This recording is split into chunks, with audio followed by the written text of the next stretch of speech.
Bueno, buenas tardes a todas, también a todos, por supuesto.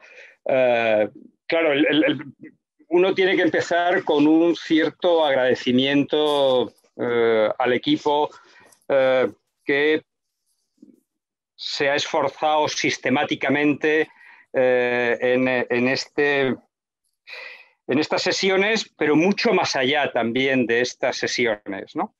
Es decir, que antes de la pandemia y en la pandemia ha estado pedaleando, desde luego, sin pausa. Y me gusta especialmente porque ha estado trabajando, creo yo, en una situación bastante fronteriza, ¿no? Y a mí esta cosa de estar siempre entre los límites es algo que me apetece mucho. Intento quizás explicarlo rapidísimamente, ¿no? Yo creo que es muy curioso, ¿no? Que estas escuelas tan antiguas como la de arquitectura y la nuestra, sea, especialmente la nuestra, siempre tan reacia a los cambios. Y por tanto, que alguien haga el esfuerzo de hacer visible, de poner sobre la mesa que la segunda ley de la termodinámica está presente también en esto de la docencia es absolutamente fundamental.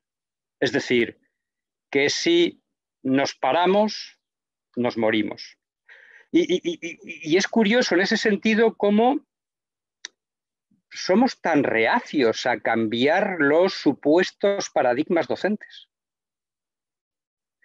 Y a mí me parece que si ciertas escuelas de arquitectura y esta en especial, que siempre se ha creído una gran escuela, quiere dejar de ser, y digo específicamente dejar de ser, una escuela mediocre, tiene que empezar a mirar más a qué quiere ser, cuál es el modelo de escuela en perfecto cambio, en movimiento constante, y dejar de vivir de una cierta nostalgia. Yo creo que la nostalgia no lleva a demasiados lugares. A mí, por último, me parece curioso una cosa, y quizás Juan esté después de acuerdo en esto, no lo sé, ¿no? Pero es curioso cómo esta especie de reclusión forzada, ¿no?, nos ha hecho intentar hacer cosas distintas, intentar mejorar en territorios que no habíamos explorado. Pero es también muy curioso cómo hay mucha gente que está deseando salir de la reclusión, no para aplicar lo que teóricamente ha aprendido, sino para volver a la situación de principio, lo cual es absolutamente sorprendente, ¿no? Yo creo que en ese sentido, que estas sesiones hayan coincidido con esta desgracia mundial es en algún sentido buscado, pero es clarísimamente denotativo, ¿no? Solo vale mirar hacia adelante, solo vale pedalear, solo vale caminar, solo vale sentirse en continua transformación. Y solo eso nos va a hacer ser lo que queremos ser. Y es una escuela a la cual merezca la pena, a los alumnos les merezca la pena venir, que a nosotros nos merezca la pena dar clase y que realmente aprendan cuáles son los grandes temas de nuestro tiempo. Y por eso solo os tengo que dar las gracias. Juan, no quiero presentarte yo, darte las gracias porque estás aquí y sé que nos vas a ofrecer una sesión estupenda porque siempre lo haces. Y por lo tanto, gracias especialmente a ti por estar hoy y gracias a todos por acompañarnos. Arantxa, tú eres ahora la jefa. Muchas gracias, Andrés, por tu introducción. Bueno, buenas tardes a todos. Soy Arantxa Ozaeta, parte del comité organizador EduMeet, y voy a guiar esta sesión junto con Enrique Espinosa. Como sabéis, tras abordar los bloques de otras ecologías, otras tecnologías y otras instituciones en los que hemos contado con invitados internacionales como Jacob Hetz, Paloma Cabello y Brigitte Baptiste, con investigadores y experiencias del Congreso y con el Ministerio de Universidades, hoy inauguramos un nuevo bloque, Otros Futuros. Y aquí y ahora queremos pensar en el mañana de la educación. Incluso queremos cuestionar si hay un mañana para la educación y la universidad tal y como las conocemos hoy. Ante esta pregunta, podemos no aferrarnos a la institución y asumir su extinción, como sugiere la filósofa belga Isabel Stengers, o podemos adoptar una actitud esperanzadora y altamente comprometida, como nuestro invitado de hoy, y retarnos a construir una educación y una universidad expandidas, que redefinan los proyectos educativos actuales, sus herramientas e incluso las comunidades y las organizaciones que las constituyen. Así que, como ha comentado Andrés, nuestro invitado de hoy es nada más y nada menos que Juan Freire, uno de los referentes mundiales en el ámbito de la innovación educativa y sociotecnológica, podríamos decir, en el ámbito del emprendimiento y de la renovación para el futuro de las universidades. De formación, doctor en biología ambiental, tiene una amplia carrera universitaria y una gran iniciativa empresarial. Ha sido no solo profesor, sino también investigador, decano, cofundador de empresas y startups. Desde estos múltiples escenarios y roles, muchas veces divergentes, desarrolla sus intereses que oscilan desde la sostenibilidad y la gestión ambiental al papel de la innovación, la estrategia y la tecnología y cultura digitales en redes sociales y organizaciones como la universidad, que es de lo que hemos venido a hablar hoy. Juan ha mantenido siempre muy activa su faceta de comunicador y de divulgador, compartiendo sus experiencias e intereses personales en la red con una interesante página web y un interesante blog que os animamos a visitar. No solo con esta vía de comunicación, sino también participando activamente en instituciones y experiencias culturales y educativas muy relevantes e incluso radicales, como por ejemplo siendo fundador y socio de Team Labs, esta empresa que crea laboratorios para experiencias de aprendizaje radical que está asociada a la Universidad de Mondragón. Actualmente es vicerrector de Innovación y Transformación en la Universidad Tecmilenio de México, un país con gran capacidad de adaptación a todo tipo de catástrofes y cambios, como nos sugería justo antes de comenzar esta charla.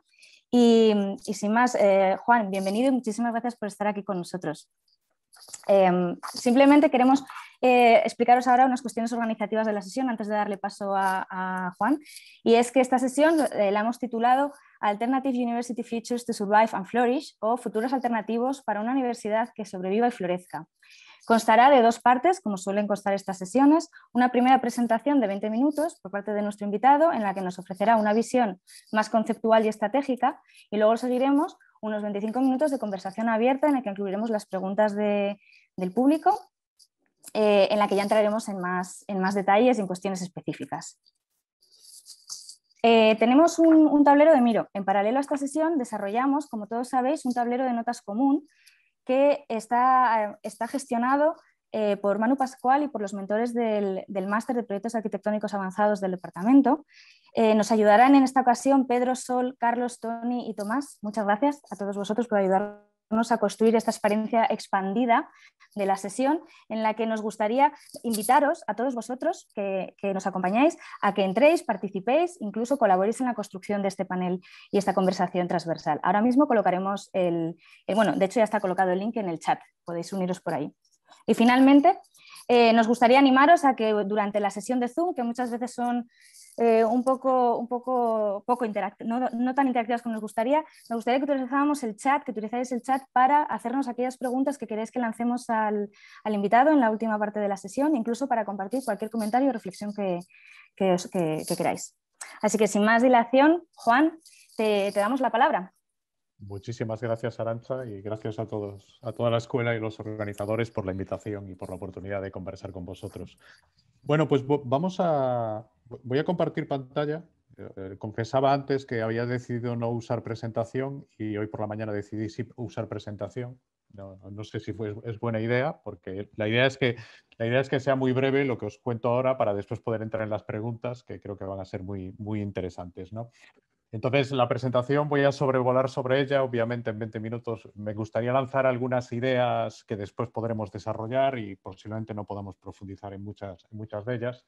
Y me quedo con el título, futuros alternativos. Creo que eso es un elemento importante. O sea, y son alternativos porque creo que la institución universidad se encamina hacia futuros muy diversos y no va a haber un tipo de universidad, sino que creo que va a haber, ya los hay y creo que va a ser más, va a haber muchos tipos de universidades que yo creo que van a cubrir necesidades de la sociedad diferentes y complementarias.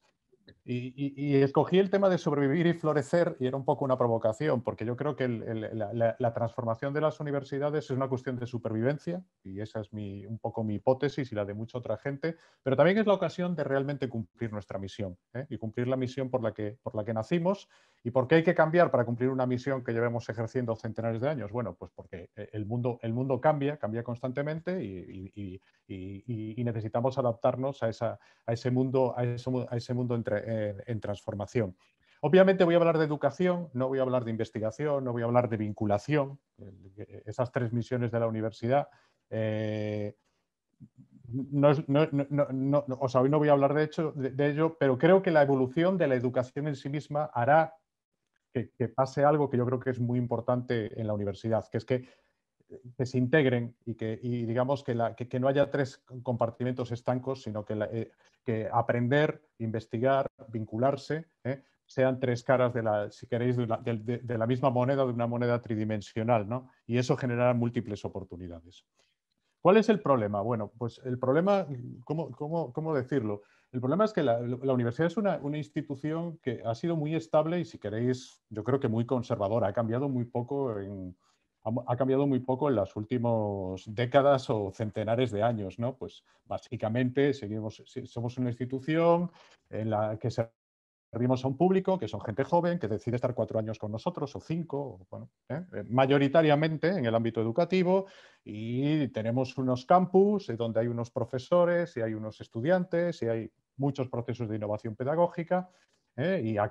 Pero seguimos haciendo lo mismo que hace mucho tiempo, seguimos acreditando esos conocimientos o esas habilidades a través de titulaciones terminales. Y bueno, estamos instalados, digamos, estamos instalados cómodamente en ese paradigma, ¿no? Cuando alrededor del mundo está descubriendo las necesidades y las oportunidades de aprendizaje, no hablo de educación, hablo de aprendizaje, que desbordan totalmente ese paradigma. Y entonces el reto es, la universidad se mueve para atender esa demanda, o la universidad se queda ubicada donde estaba antes, y por lo tanto corriendo el riesgo de hasta cierto punto de hacerse marginal. Nosotros usamos mucho este gráfico que no es original, lo está manejando mucha gente, ¿no? Y ahora la pandemia, desde mi punto de vista, en el mundo de la educación no ha cambiado nada. Lo que pasa es que lo ha acelerado todo. O sea, yo creo que ha acelerado tendencias que iban a suceder en el futuro, ¿no? Y se habla de la existencia de un valle de la muerte que se va a hacer muy patente en los próximos años. O sea, cómo va a haber muchas instituciones que van a sufrir mucho, y van a sufrir mucho porque los ganadores, o lo que se piensa en los ganadores, van a ser las universidades de élite que, empoderadas por lo digital, van a poder llegar a un público mucho más amplio, pero va a ser una educación que sigue siendo muy selectiva. Y por otra parte, hay una enorme necesidad de educación que podemos llamar masiva, multitudinaria, pero que necesita ser de calidad, y para eso necesita ser innovadora, lo cual te permite generar calidad y al mismo tiempo a escala. Y los que se queden en el medio son los que van a sufrir, ¿no? Entonces, por eso esto es parte de la diversidad que yo estaba comentando. De hecho, yo, bueno, en mi experiencia en los últimos años, pues de alguna forma me ha tocado estar a la izquierda del gráfico y trabajando en proyectos a la izquierda del gráfico durante bastante tiempo, y el último año me está tocando estar a la derecha del gráfico, y son dos experiencias totalmente diferentes y, la verdad, muy, muy interesantes los contrastes, ¿no? y la forma en la que estamos trabajando. ¿Por qué sucede esto? Bueno, a mí me gusta resumirlo en cambios de paradigma, ¿no? Y entonces voy a ir muy rápido, ¿no?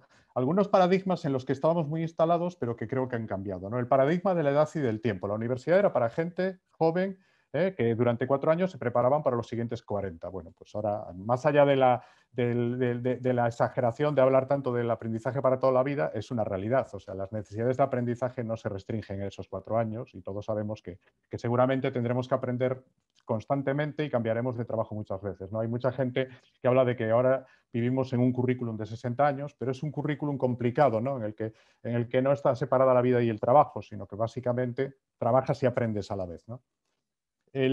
Otro cambio de paradigma es, esto además, en una escuela de arquitectura, es un tema para debatir muy ampliamente, y no voy a entrar en ese tema, ¿no? O sea, pensábamos que lo que se necesitaba era un título, y se sigue necesitando, y para ciertas profesiones se seguirá necesitando durante mucho tiempo. Pero ojo, para muchas de las profesiones y de las oportunidades profesionales del nuevo mundo, el título es escasamente relevante y cada vez es menos relevante. Llevamos hablando de esto mucho tiempo, pero cada vez es un hecho más y más demostrado, ¿no? Y lo que importa es que tú sepas hacer el trabajo, que tú tengas las competencias, los conocimientos, las actitudes adecuadas, ¿no? Y de hecho, muchas organizaciones se enfrentan hoy en día a otra cuestión, que es el aprendizaje a lo largo de la vida, pero de su fuerza laboral, de sus trabajadores. ¿Cómo consigo que mis trabajadores, las personas que están conmigo, aprendan y se sigan desarrollando todo el tiempo? Curiosamente, y esto no es ironía, creo que las universidades prestan muy poca atención precisamente a sus propios trabajadores en este aspecto. Un tercer cambio, hablamos nosotros del acceso local. Siempre pensamos, oye, la educación de calidad, bueno, lo online está muy bien, pero la educación de calidad necesita un campus normalmente grande y con grandes edificios, grandes infraestructuras, necesito grupos pequeños, un profesor en cada grupo. Por lo tanto, resultado, la educación superior de calidad es cara y la pagará el que la recibe, la pagará el Estado, pero sin mucho dinero no es posible educar bien. Bueno, creo que muchos de estos paradigmas se están viniendo abajo. Creo que hoy en día se está demostrando que puedes tener educación de calidad, puedes generar aprendizaje significativo de formas mucho más eficaces y eficientes, ¿no? Y no voy a entrar en detalles, pero creo que también se está viniendo abajo eso que estamos planteando, que al final venía resultando que muchas de las universidades eran un gran negocio, sinceramente un gran negocio inmobiliario, ¿no? Y ahí hay mucho de lo que hablar. Este es un punto que creo que es importante, porque incluso en lo digital o en lo online hay viejos y nuevos paradigmas. Y de hecho, hoy en día estamos muy instalados en un paradigma que yo me gusta llamarle la educación online, un poco para denostarla y compararla con lo que llamo digital. ¿A qué me refiero? Que buena parte de la educación online en la que hemos vivido en los últimos años y en la que vivimos este año, sinceramente, y no quiero generalizar, pero es así, pues se basa en reproducir el paradigma presencial en un contexto digital, ¿no? Y entonces hay mucho consumo pasivo, hay mucho aprendizaje individual, poco papel de equipos, comunidades, etcétera. Está muy basado en pantallas. Esto parece una obviedad, pero ¿por qué todo lo que pasa tiene que pasar delante de una pantalla? Sigue muy centrado en los profesores, está muy enfocado a los conocimientos, no al desarrollo de competencias o a la aplicación de los conocimientos. Y aquí ya no estoy hablando solo de universidades, estoy hablando de toda la explosión de grandes organizaciones que todos conocéis, que son serios competidores del mundo universitario y que en realidad todo el mundo habla hoy en día de que desarrollan competencias, habilidades, etcétera, pero básicamente siguen enfocados en los conocimientos. Sinceramente, yo creo que lo digital lo digital tiene escaso sentido si reproducimos este paradigma, ¿no? Y yo creo que tenemos que movernos una lógica digital muy distinta. Lo digital permite expandir ese paradigma y generar experiencias de aprendizaje muy adaptadas al contexto de las personas, muy personalizadas. Puede haber un aprendizaje, una educación digital muy centrada en el aprendizaje activo, con un rol muy relevante de las comunidades. Y muchos de los que estáis aquí, muchos de nosotros hemos vivido cómo lo digital empodera comunidades y permite desarrollar otras formas organizativas y otras formas de relación. Bueno, pues esas formas de relación pueden ser sumamente importantes en el ámbito educativo, ¿no? Entonces, creo que también tenemos que darle una vuelta de tuerca a la lógica digital en la que llevamos trabajando y en la que, por razones de emergencia, además, hemos hecho inversión durante este año. Bueno, en España un poco menos, nosotros, imaginaros, llevamos 14 meses en este momento de educación digital, 14 meses que se van a convertir seguramente en 18. Y después, pues también creo que los paradigmas cognitivos siguen pues muy instalados en esa lógica, en esa inteligencia lógico-deductiva, en la lógica de la disciplina, la atención, la memoria. Bueno, pues y ahí voy a decir poco, pero creo que realmente esta nueva realidad nos demuestra que hay otras lógicas en las que deberíamos profundizar. Y un último punto que no es específicamente de la educación, es que tiene que ver con la identidad, ¿no? También pensamos en el yo físico, hay que pensar en el yo digital y también tenemos que pensar que hay un cambio en la lógica de consumo de las personas, y un cambio de la lógica del producto al servicio, de la compra a la propiedad, al uso, al bajo demanda, etcétera, etcétera, que puede parecer que no, pero tiene mucho impacto sobre cómo sentimos la educación. Bueno, dicho esto, asumiendo estos cambios un poco terremotos que están sucediendo, unos más visibles y otros menos visibles, ¿no? ¿Para qué debe evolucionar? O sea, ¿por qué? Prefiero el para qué, ¿no? Para evitar ambigüedades, debe evolucionar la educación digital. Pues para mí, para 4 o 5 cosas muy básicas, y aquí voy a ser muy general, pero creo que son muy importantes. La primera es esa idea del engagement o de la involucración o de enganchar a las personas, que las personas tengan hambre y deseo de aprender. Yo siempre, esto ya es muy viejo, bueno, tiene 11 años, pero es un paper que es muy divertido. Esa es la actividad cerebral de una serie de personas cuando estaban realizando diferentes actividades y bueno, y no es una broma, cuando ves la televisión o estás en una clase, pues diríamos que tu encefalograma tiende a ser plano, incluso más que cuando estás durmiendo. Tienes más vida cuando duermes que cuando estás en clase. Es así. O sea, yo creo que esto tenemos que tenerlo en cuenta. O sea, el modelo tradicional, que no digo que estemos aún en el modelo tradicional, pero el modelo tradicional de educación, de enseñanza-aprendizaje es un modelo que genera cero engagement y que genera cero involucración o muy poca involucración de los que aprenden en el proceso. Esto debemos cambiarlo para asegurarnos que hay aprendizaje. El segundo es la idea de cómo hacemos una educación realmente diversa e inclusiva. Este es un artículo que a mí siempre me interesó mucho. Y bueno, podéis encontrarlo en la red, en la que en aquel momento era el director del Media Lab del MIT. Hablaba un poco de que, bueno, que el sistema educativo en realidad que era un sistema pensado para la producción en masa de personas que eran todas iguales, cuando en realidad el mundo cada vez es más claro que lo que necesita es diversidad, necesita que todos seamos distintos y necesita que seamos distintos con un enfoque creativo y productivo, ¿no? Y ahí utilizaba la idea de los neuroatípicos, ¿no? Cómo en realidad el sistema educativo durante décadas lo que ha hecho es ha ido excluyendo a las personas que no eran las típicas y los ha ido etiquetando. Y hasta que muy recientemente hemos descubierto que en realidad hay una gran minoría, que a lo mejor pueden ser, según como lo midas, un 25, un 30% de la población, que no es típica. Yo me reconozco como atípico, por ejemplo, y creo que muchos nos reconoceremos como atípicos. Cuando un tercio de la población no es típico, entonces es que no hay nada típico, sino que realmente somos diversos en muchos ejes, en muchas dimensiones, ¿no? Y el tema es cómo conseguimos hacer una educación que realmente sea diversa y sea inclusiva, y en la que cada uno pueda aprender en su contexto psicológico, en su contexto vital, en su contexto familiar, etcétera, etcétera. Ese es otro gran reto que tenemos presente. El tercer punto es una idea más etérea o más amplia, que tiene que ver con varias cosas. Recomiendo este libro, bueno, y los libros de esta, todos la conoceréis, a Mariana Mazzucato, que está en el University College of London y que ha popularizado la idea de las misiones, ¿no? Y la economía ahora ha publicado un libro sobre la economía de las misiones, ¿no? Cómo es necesario que la sociedad, y ella habla de los gobiernos, se planteen grandes retos que parecen imposibles y esa es la forma de generar innovación, ¿no? ¿Por qué hablo de esto? Bueno, porque yo lo llevo a la educación. Tenemos que enganchar a la gente también aprendiendo alrededor de la resolución de problemas importantes que tenemos como sociedad. O sea, yo creo que los grandes problemas que tenemos como sociedad tiene que ser el material pedagógico con el que aprendan las personas en la universidad.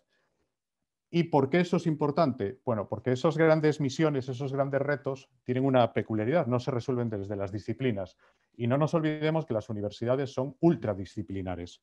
Y necesitamos, por lo tanto, reinventar las universidades desde la no disciplinaridad. Y ahí hay 1000 palabras que lo definen, ¿no? Desde la multi hasta la no disciplinaridad, o incluso como el MIT, a veces de una forma un tanto provocadora, habla de la antidisciplinaridad, que yo creo que sí tiene su razón de ser. Pero creo que eso, los grandes retos como material de aprendizaje y de engagement de las personas y lo que significa de transformación de la estructura disciplinar de la universidad es una cuestión que es sumamente importante y muy difícil de acometer.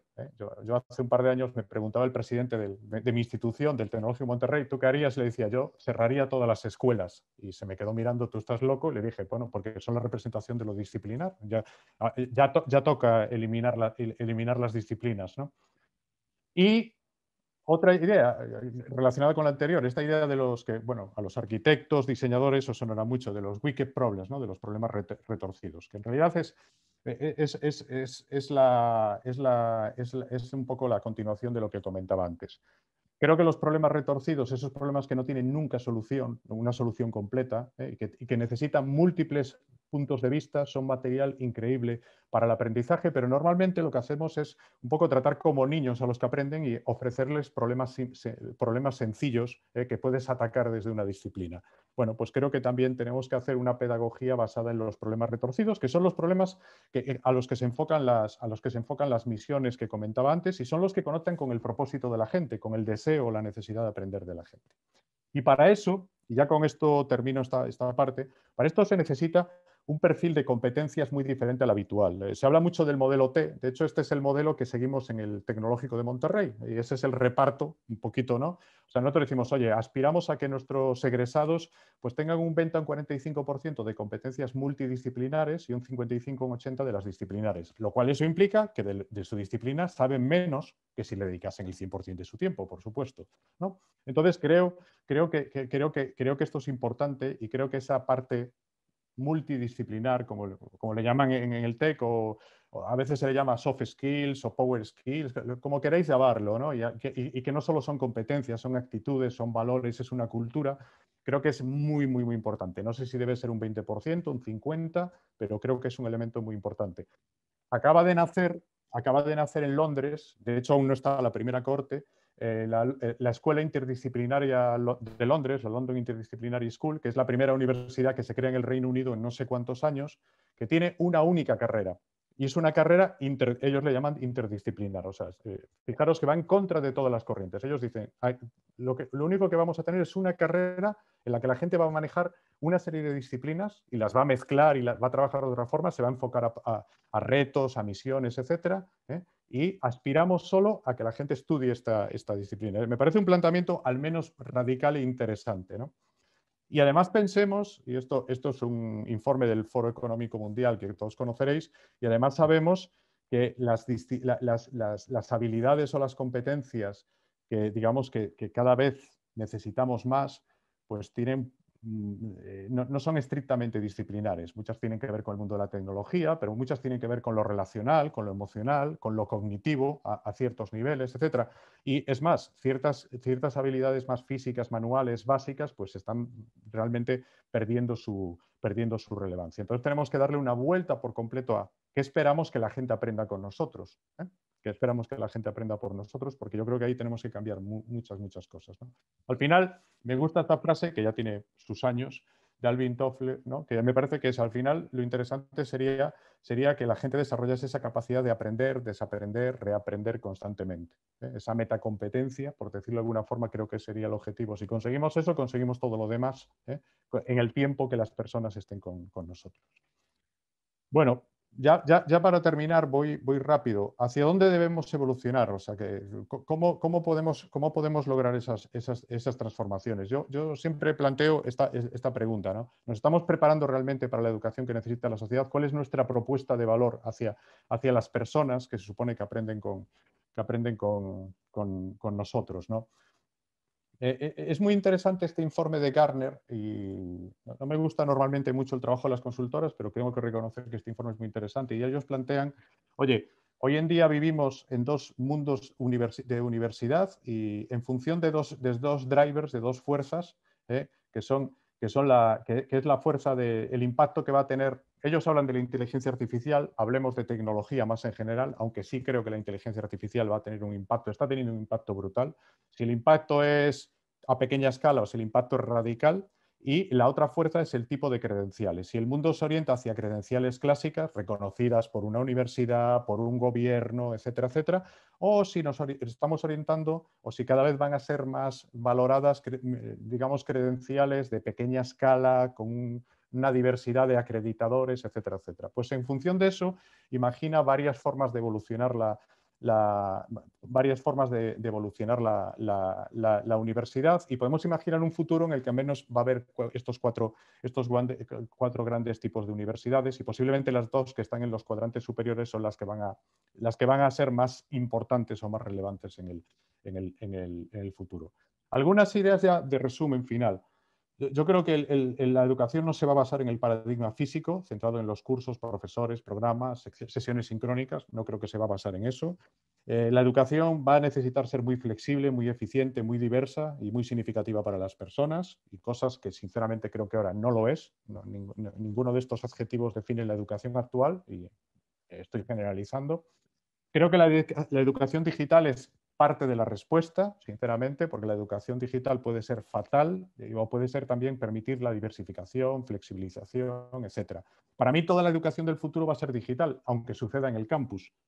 Yo creo que igual que toda nuestra experiencia vital hoy en día es digital, aunque hablemos, aunque nos reunamos con la gente, porque hay una serie de habilitadores o servicios digitales o herramientas digitales que son los que están permitiendo que eso suceda, ¿no? Entonces, para mí la educación digital son esos procesos de aprendizaje que utilizan diversos elementos, herramientas, contenidos, comunidades, plataformas, y esos son, nosotros utilizamos el término habilitador, con lo que generas experiencias que te permiten desarrollar toda una serie de competencias que te permiten prepararte para tu vida personal y profesional.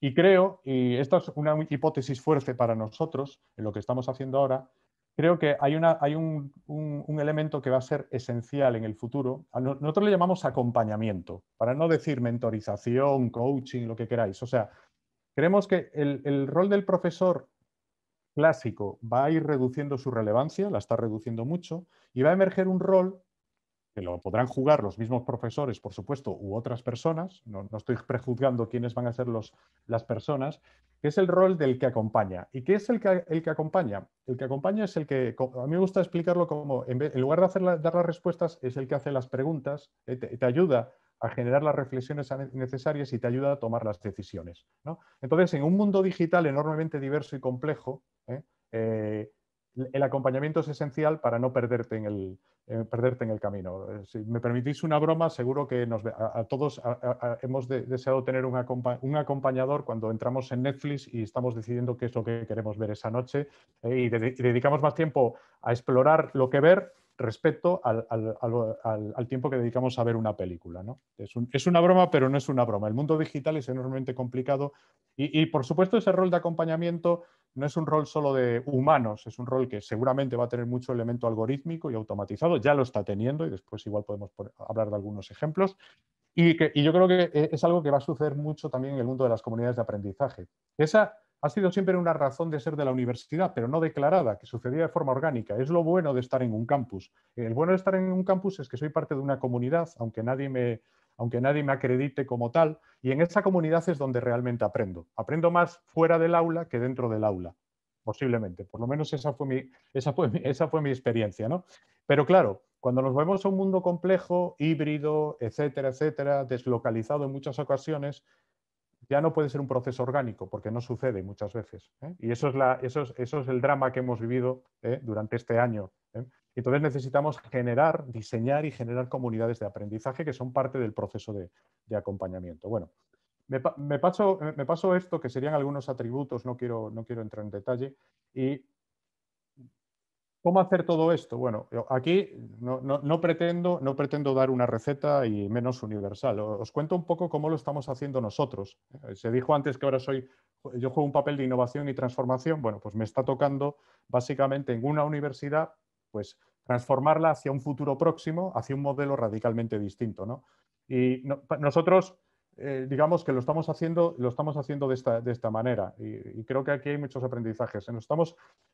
Estamos pensando mucho en la universidad como un servicio y como un servicio digital, más allá de que no sea online, y por lo tanto con un enfoque muy fuerte en diseño de servicios. Después, con un enfoque a no sé cómo vamos a ser en el futuro. Tengo una serie de hipótesis y por lo tanto necesito experimentar, y necesito prototipar. Y para eso necesito ser muy rápido y muy ágil. Tengo que tener una mentalidad digital, y tengo que pensar desde lo digital. Y después un elemento que a mí me preocupa mucho, que es la cuestión de la soberanía tecnológica. Ahí hay una acotación sin reinventar la rueda. ¿Qué significa eso? Creo que las universidades en lo digital están, digamos, entregando todo lo que tienen de valor, que es su modelo educativo, y la experiencia de sus públicos, se lo están entregando a unas plataformas tecnológicas, que no digo que sean buenas o malas, pero que están diseñadas de acuerdo a una experiencia. Y entonces las universidades corren el serio riesgo de convertirse en commodities. Y al final, ahora parece que los proveedores tecnológicos nos dan el servicio. Si seguimos así, creo que en el futuro las universidades les daremos el servicio a los proveedores tecnológicos y la gente dejará de ir a la Politécnica y irá a Teams, a la Universidad Teams o a la Universidad de Google Classroom, etcétera, etcétera. Creo que ese es un tema que no está suficientemente pensado. ¿Por qué? Porque las decisiones tecnológicas condicionan o determinan la experiencia de usuario y la experiencia de aprendizaje. Y segundo, porque la tecnología es la mediadora de los datos y los datos, no lo olvidemos, son como la materia prima con la que vamos a hacer gran parte de la innovación o que ya estamos haciendo gran parte de la innovación ahora y en el futuro. Entonces, si no tenemos control ni de la experiencia ni de los datos, estamos totalmente perdidos, ¿no? Entonces, creo que esos son algunas ideas y nosotros al menos estamos trabajando, tratando de construir lo nuevo que estamos haciendo a partir de esos principios. Por mi parte, nada más y si queréis pasamos a la parte de las preguntas y del diálogo.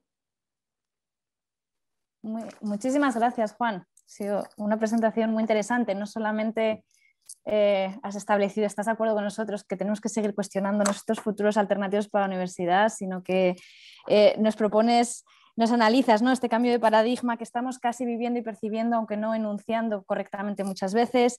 Nos dices por qué tenemos que evolucionar y hacia dónde e incluso cómo, ¿no? O sea, me ha parecido súper completa, aunque hayan sido estos 20 minutos, súper completa toda la presentación. Muchísimas gracias. Ahora hemos organizado las preguntas en cuatro bloques breves. Nos gustaría comenzar, para que no se nos olvide, como decía Andrés, qué es lo que queremos llegar a ser, ¿no?, como universidad, porque en el día a día muchas veces se nos olvida hacernos esta pregunta. Queríamos plantearte o preguntarte que, teniendo en cuenta el trabajo que realizas desde vuestra propia universidad, ¿qué tendríamos que hacer la universidad para innovar y renovarnos continuamente?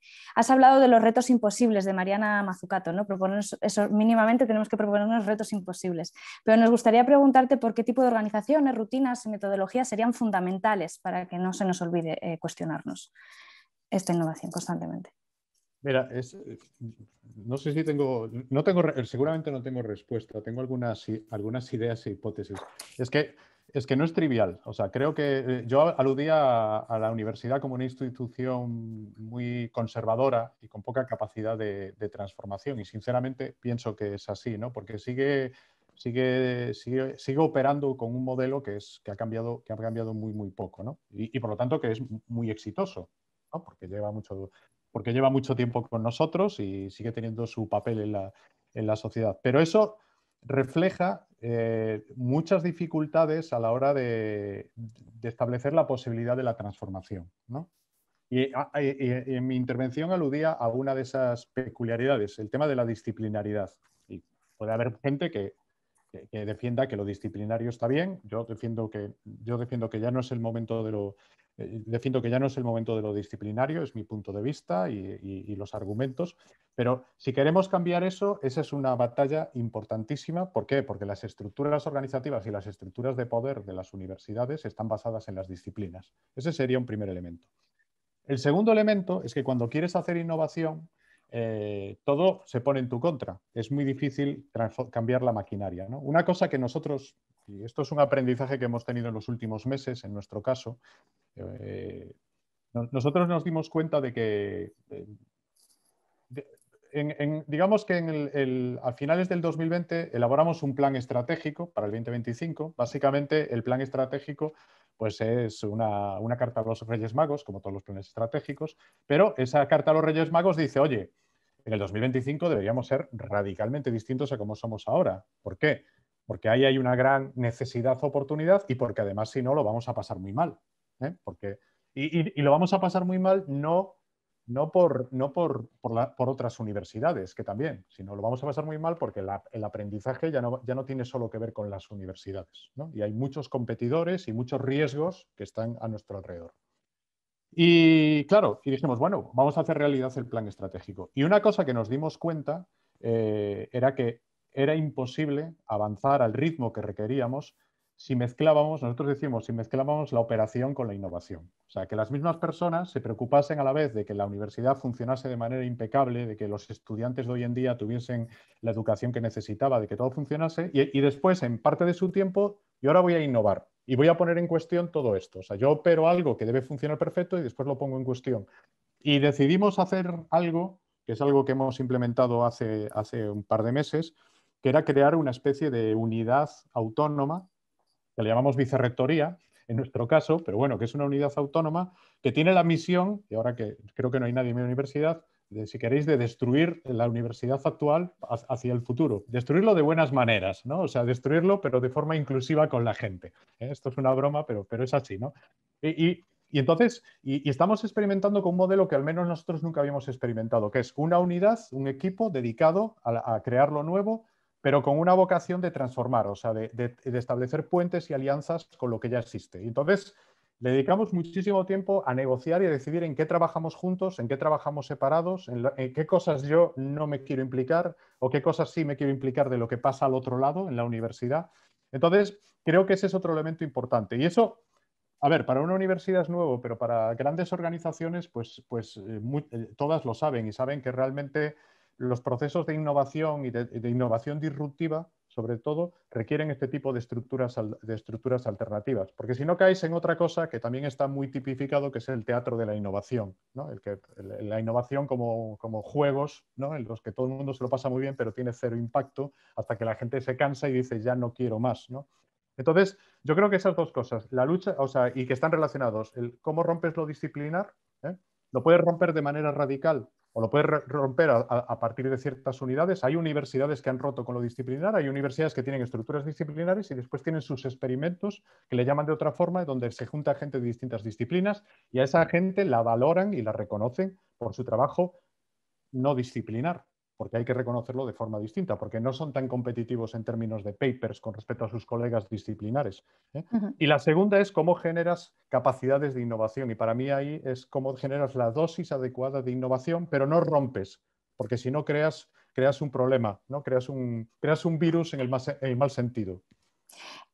Desde el público, Enrique Nieto nos está preguntando que en este apelo a la ruptura de las disciplinas, ¿qué ocurriría con la responsabilidad civil en profesiones o carreras, por ejemplo, como la medicina o la arquitectura? Esta es buena pregunta y no tengo respuesta. Ese es el gran, efectivamente, ese es el gran tema. O sea, no es el tema, o sea, quiero decir que entiendo que para ciertas, o sea, entiendo que para ciertas profesiones hay unos requerimientos legales y me parecen bien, no estoy proponiendo que eso se rompa. También creo que en esas profesiones también sí hay oportunidades para la indisciplinariedad. Bueno, creo que la mayor parte de la gente que estáis aquí, muchos os conozco, sois arquitectos y muchos de vosotros sois buenos ejemplos en vuestra práctica de cómo la profesión del arquitecto ha evolucionado mucho en las últimas décadas y hoy es una profesión mucho menos disciplinar comparado con lo que era antes, ¿no? Y que se maneja en entornos muy diversos. Creo que también eso también es la causa de un poco del éxito de muchos arquitectos, ¿eh? El ser capaz de trabajar, digamos, de apropiarse de herramientas y disciplinas diversas enfocados a la resolución o a la investigación de ciertos problemas o de ciertos contextos. Precisamente, considerando este futuro incierto, ¿no? Cuya principal cualidad sería, como tú mismo has dicho en alguna ocasión, la diversidad y la complejidad, nos preguntamos cómo sería un modelo de aprendizaje en el que los alumnos desarrollen habilidades profesionales o competencias, como tú mismo has dicho, para profesiones futuras que no existen en el momento en el que comienzan sus estudios. Mira, eso es muy interesante porque en estos datos que publica el Foro Económico Mundial, que nunca sabes muy bien de dónde, o sea, supongo que habrá una investigación sólida por detrás, pero en ese mismo informe que sacan todos los años con todo tipo de fiestas y anuncios, etcétera, claro, siempre se quedan con cuáles son las competencias del 2025, cuáles son esas cosas son las que... Pero hay un análisis que es sumamente interesante y además es un análisis retrospectivo, o sea, está validado por evidencias, que es, oye, en los últimos 5 años, para X profesiones, y lo hacen por profesiones y países, ¿qué porcentaje de las competencias, habilidades, de las cosas que tiene que saber pues un abogado, un ingeniero electrónico, etcétera, qué cosas se han quedado obsoletas y han emergido otras? Bueno, y le salen resultados que son muy interesantes, porque salen resultados que oscilan entre el 30 y el 40%. Depende de la profesión, depende del país, porque también, ¿no?, de la vanguardia que esté ciertas profesiones en ciertos países. Pero digamos que la conclusión es que aproximadamente un tercio de las cosas que un profesional debe saber digamos, decaen en un periodo de 5 años y emergen otras nuevas. Bien, ahora pensémoslo con respecto a cuáles son los ciclos de desarrollo de producto. Perdonad que sea muy pragmático, pero porque en realidad la universidad como misión tiene una misión muy aspiracional y yo creo que crítica para la sociedad, pero después creemos que somos muy distintos y en muchas cosas y en la mayor parte de cosas somos iguales que cualquier otra organización. ¿Cuál es el ciclo de desarrollo de producto de una universidad? Pues una licenciatura dura 4 años. Ponle ¿cada cuánto se revisa? O sea, en España, por lo menos, hasta donde yo recuerdo, para revisar el currículum, que no es ni la pedagogía ni nada de eso, había que esperar a que la primera promoción estuviese fuera, etcétera. A mí me salen como 7 u 8 años de ciclos. O sea, es como, en el caso de que se quiera revisar, eso quiere decir que estamos educando a la gente obsoleta. O sea, le estamos planteando un currículum en nuestras carreras que sabemos, porque está demostrado que cuando salgan a la calle, pues una parte de lo que han aprendido pues ya no funciona y necesitarán otras cosas. Entonces, claro, eso nos lleva a un drama total. A mí no me preocupa demasiado porque yo creo que al final, y aludía antes a eso, creo que lo más esencial que aprendes es sobre todo esas habilidades que te permiten seguir aprendiendo a lo largo de tu vida. Esas habilidades, el aprender a aprender, las habilidades relacionales, las habilidades cognitivas, etcétera, etcétera. Lo que pasa es que esas son muy difíciles de desarrollar y algunas de ellas ni siquiera son habilidades, son actitudes, son valores, es parte de una cultura, ¿no? Y entonces eso es el contexto en el que generas el aprendizaje. El contexto es el que de forma transversal te lleva a desarrollar todo eso. Pero si lo vemos así, claro, deberíamos, o sea, ¿y cuál es el problema? Que no le dedicamos esfuerzo a que eso suceda por diseño. No porque sucede, porque como estamos en el campus, pues al final, oye, aprender aprendes, ¿no? Porque, o sea, la gente se busca la vida, ¿no? Ese es el razonamiento. No, deberíamos por diseño pensar cómo provocamos que eso suceda. De hecho, nos inquieta y también nos interesa mucho ese encuentro de la universidad con el mundo real, más allá del campus. Y queríamos preguntarte si podrías quizás comentar algún modelo o algún ejemplo de alianzas entre la universidad y entidades o experiencias del mundo real no académico que te hayan resultado o te hayan parecido significativos. Y también preguntarte hacia dónde crees que podrían ir este tipo de sinergias en un futuro próximo y que conviertan la universidad en un lugar más híbrido y con un impacto social de mayor alcance.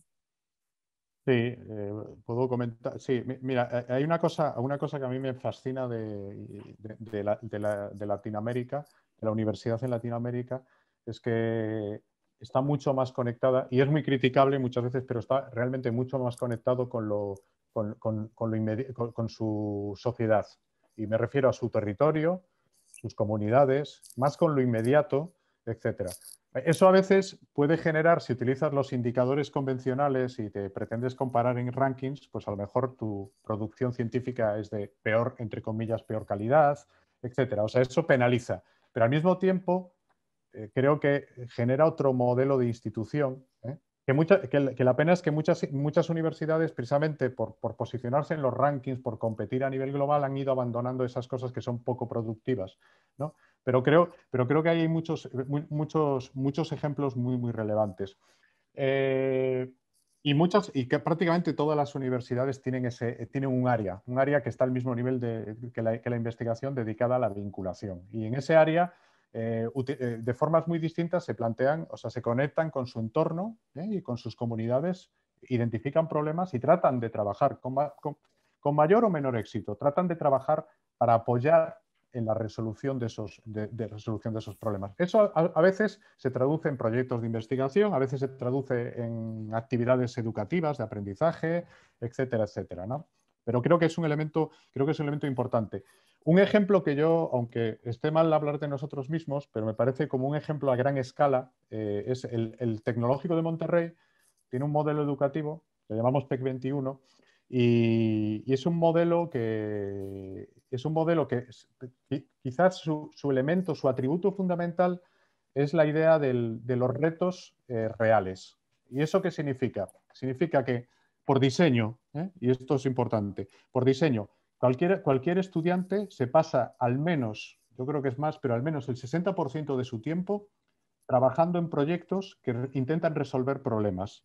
Y los problemas tienen dos requisitos. Tienen que ser reales, o sea, los tiene que sufrir alguien, bueno, problemas o oportunidades, pero tienen que ser reales, tienen que afectar a alguien. Y segundo, ese proyecto, que además normalmente lo haces en equipo, ese proyecto tiene que estar, digamos, vinculado con una organización de la sociedad civil. Una empresa, una comunidad, un gobierno, etcétera. O sea, no son retos en abstracto, sino que es que, y de hecho, la mayor parte de veces codiseñas el reto y el proceso de aprendizaje con esa organización. Entonces, a mí me parece que esa declaración, o sea, cuando se pensó en ese modelo educativo, esa declaración me parece que tiene una potencia brutal, porque de repente tuvimos que darle la vuelta por completo a toda la universidad.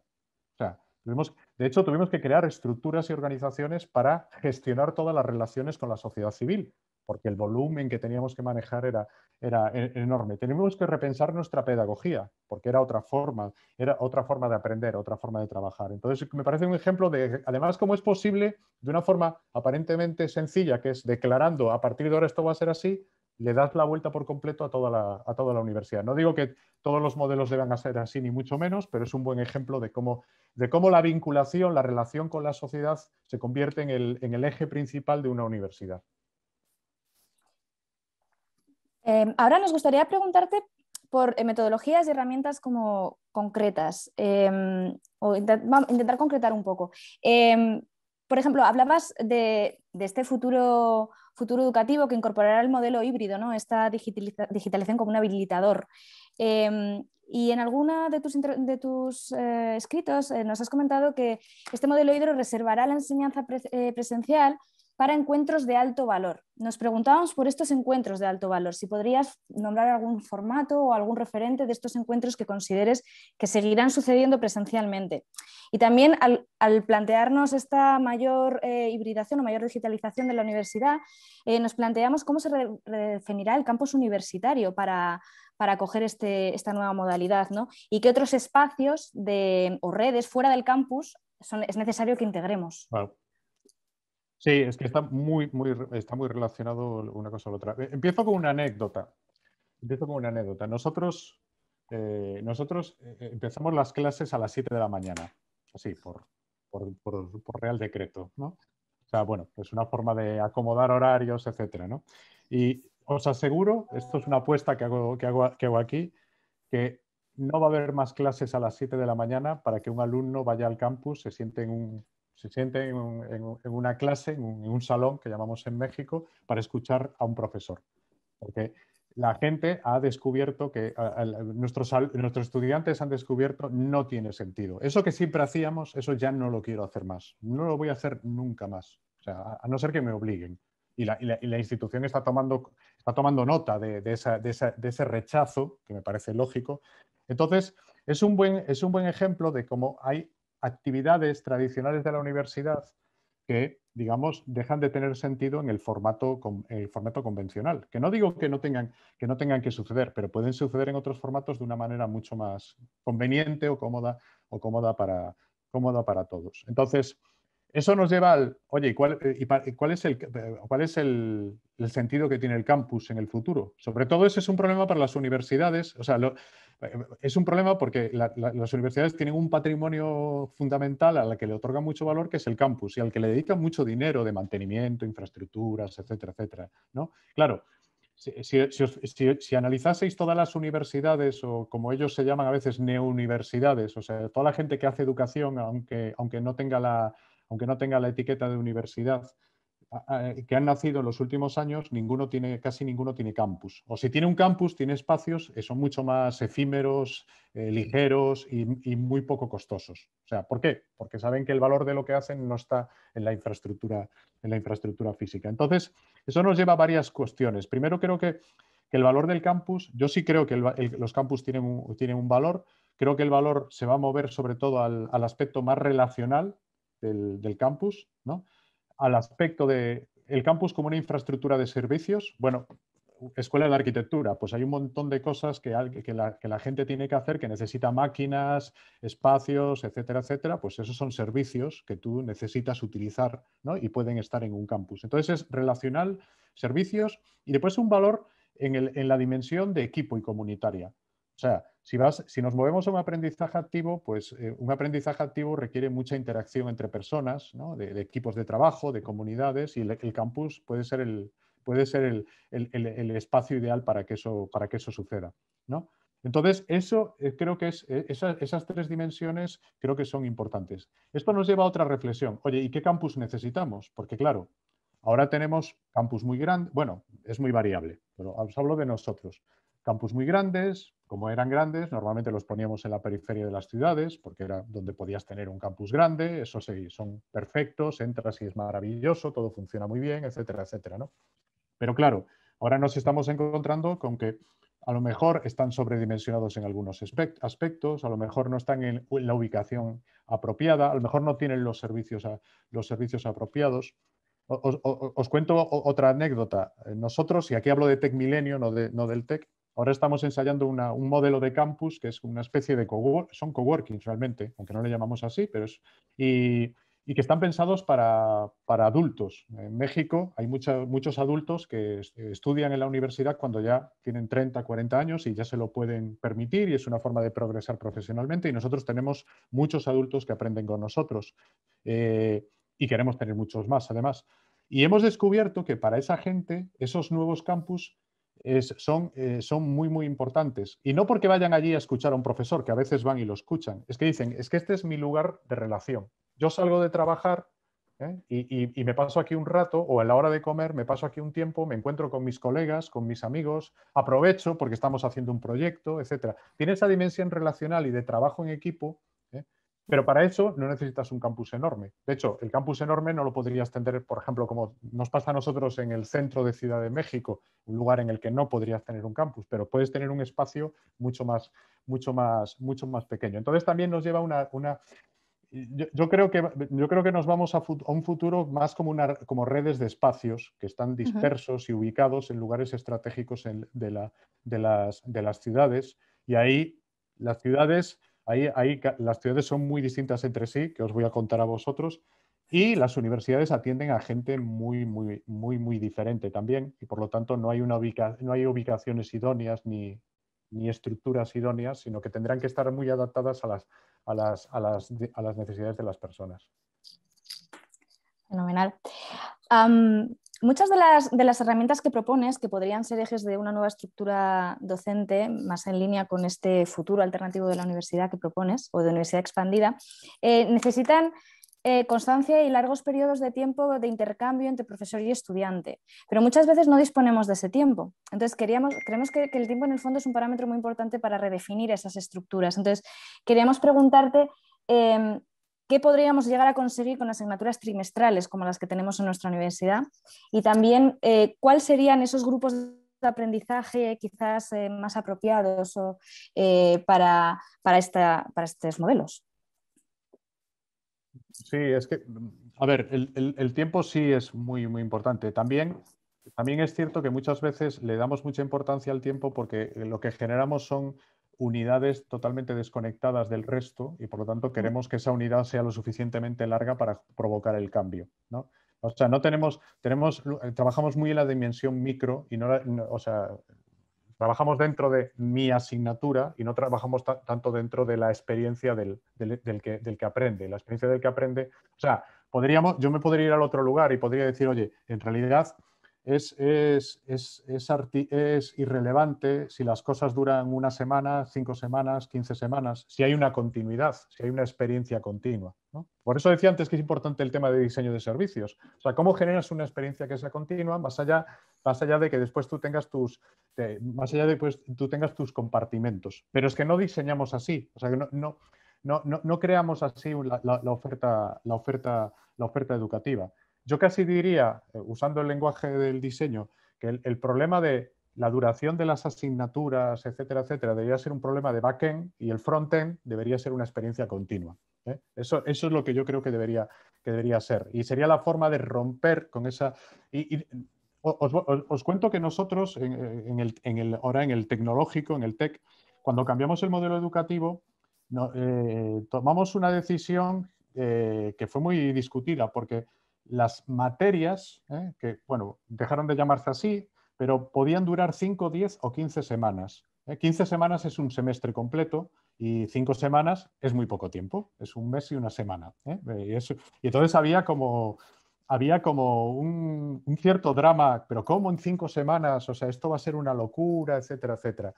Y lo bueno es que tenemos evidencias de cómo funcionaron las cosas. Y ahora no pretendo, no tengo todos los datos, tampoco pretendo, pero mi impresión es que en los casos en los que no estaba bien diseñada, porque no lo hicimos perfecto, ni mucho menos, y hay muchas cosas a mejorar, pero en los casos en los que la experiencia a lo largo del semestre no estaba bien, 5 semanas se revelaban como un tiempo demasiado corto. Pero en los otros casos funcionaban también las 5 semanas como las 10 o como las 15, no había diferencia. Entonces yo cambiaría casi la pregunta, ¿no? Y diría, oye, ¿por qué no pensamos en que el que aprende debería aprender de una manera, con una experiencia continua? Y el problema de que si esto es una asignatura u otra, ese es un problema nuestro, no es el problema del estudiante. Sé que es difícil hacerlo, ¿eh? De hecho, pensando en el estudiante y en las comunidades educativas, sobre todo en los entornos educativos que estás proponiendo, aquellos en los que el alumno tiene que llegar a descubrir su propósito y su propia trayectoria para conseguir ese propósito, queríamos preguntarte qué es lo primero que debería desaparecer y lo primero que debería incorporar la universidad de hoy para comenzar a construir estos sistemas de acompañamiento que llamabas. Y no solo ese sistema de acompañamiento de la universidad, sino cómo la propia universidad puede vincularse, puede acompañar más allá de ella, en el antes y en el después de la propia universidad, de los propios estudios universitarios. Bueno, o sea, no sé lo que hay, o sea, no sé lo que hay que eliminar, no creo que haya que eliminar nada, pero hay que hacer evolucionar, ¿no? Yo creo que lo primero es pensar desde la perspectiva de la persona, del que aprende, del estudiante, como le queramos llamar, del alumno, del estudiante, del que aprende, etc. Entonces, pensar desde esa perspectiva cómo es su vida, cómo es su experiencia, cuáles son sus necesidades, cuáles son los grandes problemas a los que se plantea y entender ahí qué tipo de ayuda necesita y qué tipo de ayuda le podemos prestar, ¿no? Entonces, es hacer un proceso de rediseño de pensar la universidad, si la queremos ver así, como un servicio, y pensar cómo lo rediseñamos para ser más efectivos en el apoyo a las personas que aprenden. Ahí vamos a descubrir que seguramente hay actividades que hacemos y que nos consumen mucha energía, y muchos recursos que seguramente no tienen ningún valor. Y os pongo un ejemplo, no pensemos solo en lo que hacen los profesores, que también seguramente tenemos que mejorar, pero la mayor parte de procesos administrativos que tienen hoy las universidades es legacy, son cosas que las seguimos haciendo porque sí, pero que si las analizásemos en detalle nos daríamos cuenta que no son necesarias o se podrían hacer con una fracción del tiempo, de los recursos y de las personas implicadas, ¿no? Entonces, eso sería lo primero, ¿no? El adelgazarnos en el sentido de repensar qué es lo que hacemos y ya no necesitamos seguir haciendo. Y qué es lo que no hacemos, pero sí deberíamos hacer. ¿Cuáles son esas nuevas formas de apoyo, de ayuda que se necesitan dentro de nuestro modelo pedagógico? Entonces yo creo que esa reflexión, pero una reflexión, claro, la universidad siempre reflexiona desde la perspectiva de la propia universidad, ¿eh? y desde la perspectiva, y sinceramente, de la propia universidad y en el mejor de los casos de la perspectiva, se preocupa de los profesores. Se preocupa mucho menos, creo, o sea, piensa mucho menos, no es que se preocupe, sí se preocupa, cree que se preocupa, pero piensa mucho menos desde la perspectiva del que aprende. Entonces, al pensar desde la perspectiva del que aprende, descubres todo lo que falla, todo lo que ya es disfuncional, todo lo que no está adaptado a la realidad. Yo creo que eso, yo sugeriría que ese es el gran ejercicio que nosotros, que como universidades deberíamos hacer. Pues vinculado mucho a esta idea de cambio de perspectiva, ¿no? y mirar aquello de nuestra propia universidad, queríamos preguntarte, porque tú estás lanzando este proyecto interesantísimo en México, pero queríamos preguntarte si te nombraran rector de una universidad pública, la UPM, por ejemplo, ¿cuáles serían tus primeras 5 medidas para el futuro de esta universidad? ¿O cuál sería el primer ingrediente para iniciar un nuevo proyecto que nos prepare para afrontar este mañana, ¿no? O por lo menos el 2030, por ejemplo? No, vaya pregunta. No, sería muy pretencioso. O sea, voy a contestar, pero sería muy pretencioso. O sea, cada institución tiene sus propios contextos y problemáticas y creo que es muy aventurado sugerir desde... para mí esa es la perversión del consultor, ¿no? Que es ese señor o señora que llega de fuera, que sabe mucho, entra y en unos días conoce todo y te dice esto hay que hacerlo así, así, así, y me voy. Y ahí te quedas, ¿no? Y por eso la consultoría es un gran negocio, pero creo que tiene muy poco impacto sobre el cambio organizacional, sinceramente, por lo menos la más clásica, ¿no? Entonces, creo que cada institución tiene su propio contexto, sus problemas, sus peculiaridades y sería muy aventurado por mi parte. Yo sí creo que en cuestiones más generales, primero, ¿cómo activo mecanismos de escucha de todos los agentes que están en la institución? Pero mecanismos de escucha efectivos y sobre todo cómo empiezo a escuchar a los que a lo mejor no escucho, porque puede sonar raro eso de que la universidad no escucha a los estudiantes. Yo creo que en España la universidad no escucha a los estudiantes para lo que debería escucharlos. Para otras cosas sí, pero para lo que debería escucharlos no. Tampoco escuchar quiere decir que vas a hacer lo que te digan, simplemente vas a entender a las personas y vas a entender los procesos que están viviendo. Entonces, ¿cómo activo mecanismos de escucha efectivos? Después, yo creo que otra cosa sería cómo me veo. Hay un ejercicio que puede ser muy interesante, cómo me veo a 5 años. Ya no digo a 10, que eso ya me parece como ciencia ficción, pero a 5 años creo que puede ser un ejercicio. ¿Y cómo me veo 5 años? Primero, si no hago nada, o sea, si sigo como estoy, y cómo me veo a 5 años, si hay una dirección y hay un impulso para moverme hacia un determinado lugar, ¿no? Y no le quiero llamar plan estratégico ni nada de eso. Pues un plan estratégico puede ser una herramienta estupenda para hacer eso, según cómo lo hagas. También un plan estratégico puede no valer absolutamente para nada y quedar en un cajón. Entonces, ese ejercicio de, o sea, ¿cuáles son las implicaciones de lo que yo voy a hacer a partir de ahora en mi futuro? De ahí seguro que se desprenden acciones que son muy relevantes. Después, desde mi punto de vista, sinceramente, yo me plantearía cuál es el modelo educativo de mi institución. Y de nuevo, no estoy hablando de investigación, no estoy hablando de vinculación. ¿Cuál es el modelo educativo?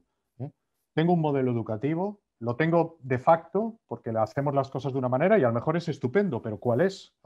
O cuando empiezo a indagar me doy cuenta que no tengo un modelo o el modelo es deficiente o el modelo es mejorable. ¿Cuál es el modelo educativo por el que yo apuesto? Otra cosa que haría es cómo soy capaz de generar innovación de manera continua. O sea, que la innovación no sea una anomalía, sino que sea capaz de generar cambios, ¿no? Cuando quiero implementar, cuáles son las estructuras que necesito, las formas de organizarme, los recursos, etcétera, etcétera. Y yo sinceramente, y todo eso, muchas veces pensamos que eso se hace a mayores. O sea, tú tienes una organización, no tocas nada y le exiges a las personas, llámale profesores, colaboradores, etcétera. Le dices, oye, y ahora mayores vamos a hacer innovación pedagógica, no. O sea, yo creo que hay un ejercicio que es muy potente y muy necesario de pragmatismo total y cómo asigno los recursos.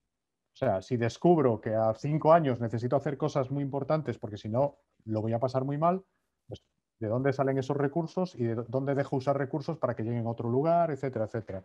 Ese ejercicio es importante. Y un último punto, y ya creo que van 6, sería ¿cuál es mi estrategia digital? No es optativo. O sea, mucha gente ahora usa esa frase de que ahora todas las compañías, todas las organizaciones son organizaciones de software o son organizaciones tecnológicas. Es que es así. ¿Cuál es mi estrategia digital?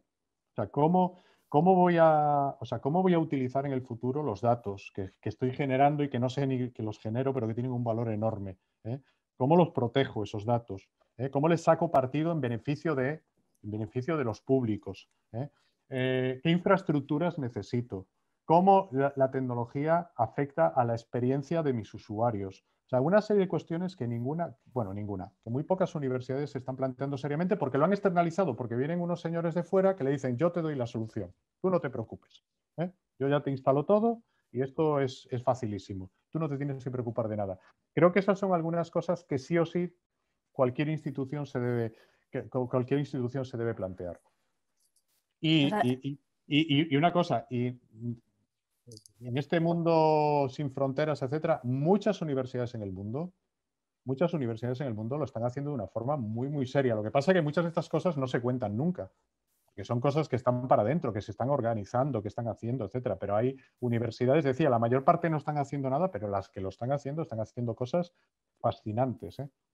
Nos encantaría que pudiéramos hablar como infinito, ¿no? Sobre estos ejemplos y estas referentes que tú manejas y que nos despiertan tanta curiosidad. Pero bueno, voy a lanzar la última pregunta, que también nos ha valido una pregunta del chat, porque Enrique Nieto te pregunta por qué es tan importante la innovación. Y nosotros queríamos preguntarte, para concluir, si echas de menos alguna pregunta fundamental que tendríamos que hacernos en la construcción de otros futuros de la Universidad de la Educación. Quizás es esa, o cualquier otra. ¿Por qué es tan importante la innovación? Buena pregunta. Bueno, yo ahora podría decir, bueno, es importante porque ahora como me toca que ese sea mi trabajo, lo estoy defendiendo. O sea, estoy siendo corporativista, ¿no? Estoy defendiendo mi...